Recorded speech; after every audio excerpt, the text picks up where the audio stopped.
What's going on, guys? Welcome back to the channel. As you know, I'm your boy Elyk-G. And today it is a Sunday and it is cold out here, but I am determined to get out and ride. So we're going to go over to my little teeny lot and we're going to grind a little bit. Nothing too specific on what I want to work on. Just I miss riding. Like I need to get out here. I need to be on the bike and I need to be riding. So, hey, it is what it is. How was everybody's Christmas? I hope everybody had a great Christmas. Hope everybody had a great New Year. I know mom is good. Spent time with the family. Family time is always good.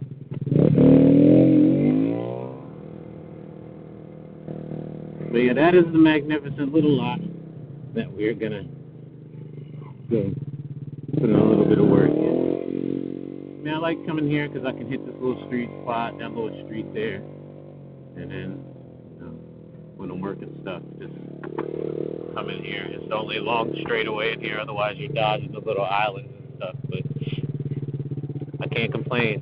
I come here, knock on wood, and generally don't get bothered by anybody. The workers come out after work, they see me, and they like it, so.